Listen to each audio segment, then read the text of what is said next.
The ninth night of Hanukkah. On the first night of Hanukkah, Mom couldn't find the menorah. Special delivery, said Dad, arriving with pizza. Max and Rachel looked at each other. No menorah? No latkes? It's just for dinner tonight, said Mom. I'm sure we'll find our Hanukkah things tomorrow. Exhausted from unpacking, the family sat down to dinner in their new apartment. It was nice, but it didn't feel quite like Hanukkah.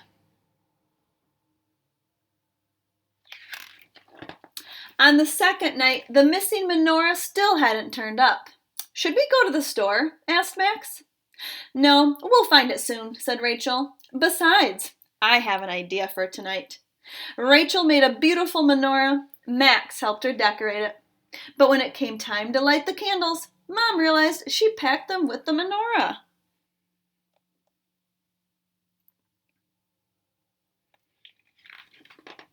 Now should we go to the store? Asked Max. Mom checked her watch and shook her head. Everything's probably closed by now.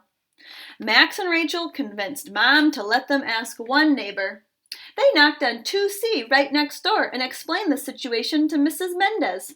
Would these work? She asked. Maybe, said Rachel.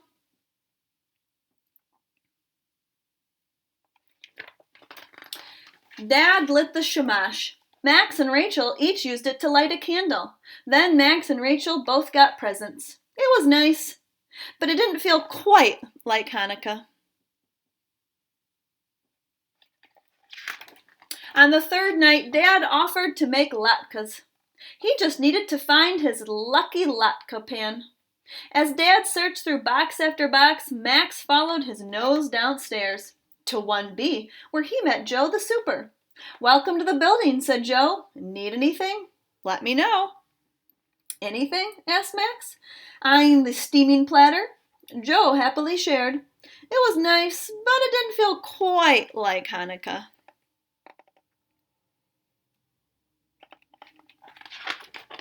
On the fourth night, Max said, let's play dreidel. One problem, no dreidel. I'm beginning to think one of our boxes got lost, said Dad. So Mom called the moving company, and Max and Rachel set out to find a dreidel. The Watson twins, who lived upstairs in 3B, didn't have one, but they did have a toy that could spin and spin. It was nice, but it didn't feel quite like Hanukkah. On the fifth night, Max and Rachel figured out a way to play dreidel, which meant they needed gelt. No chocolate coins, but I do have these, said Mr. Patel in 4A. It was nice, but it didn't feel quite like Hanukkah.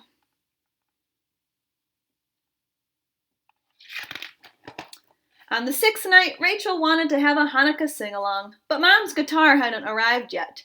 Gigi has one, shouted the Watson twins, running up to 5C. It turned out they were almost right. Mom taught Gigi the chords to Rock of Ages, and everyone sang. It was nice, but it didn't feel quite like Hanukkah.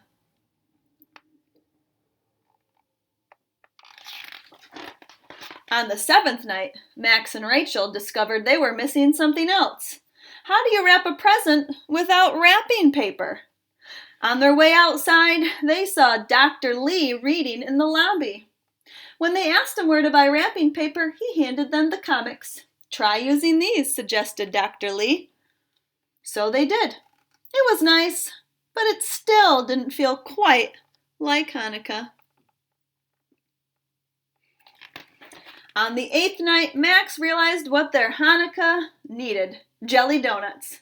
It took knocking on several doors, but finally Max got his jelly from the twins' mom in 3B. Just not in donut form. That was nice, said Rachel as they walked downstairs. Max took a big bite and finished her thought. Feel quite like Hanukkah. He said that with a full mouth. The next morning there was a knock at the door. Special delivery. Only this time it wasn't Dad or pizza. And it wasn't the long-lost box. Let's have a Hanukkah sing-along tonight, suggested Mom. Last night was the 8th night, Rachel reminded her. It won't be Hanukkah anymore. Maybe it should be, said Max, pointing. 9 candles, 9 nights. Rachel's eyes lit up. She whispered to Max.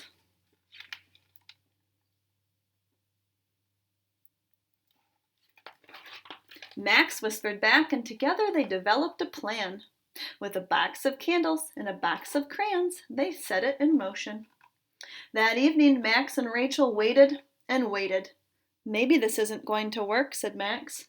It'll work, said Rachel, sounding more confident than she felt.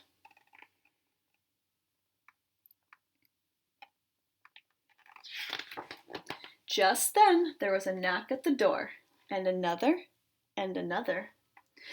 Max and Rachel thanked them all for coming.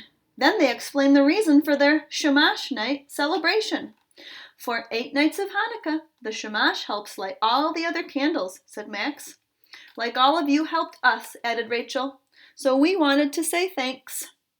To the Shamash and to you. Just then, a voice called out from the back of the line of guests. Special delivery. The missing box, said Mom. Now that's what I call a miracle, said Dad.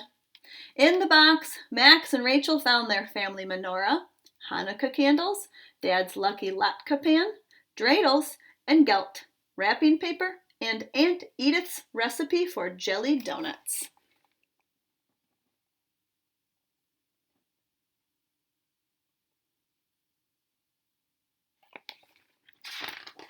So on the 9th night in their new home, Max and Rachel and their new friends talked and laughed, ate and played games, sang and danced by the light of many candles.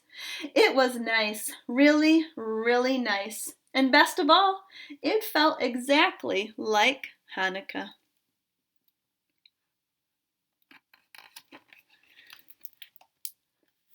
The 9th night of Hanukkah is a wonderful story about neighbors coming together to help a family celebrate their holiday of Hanukkah.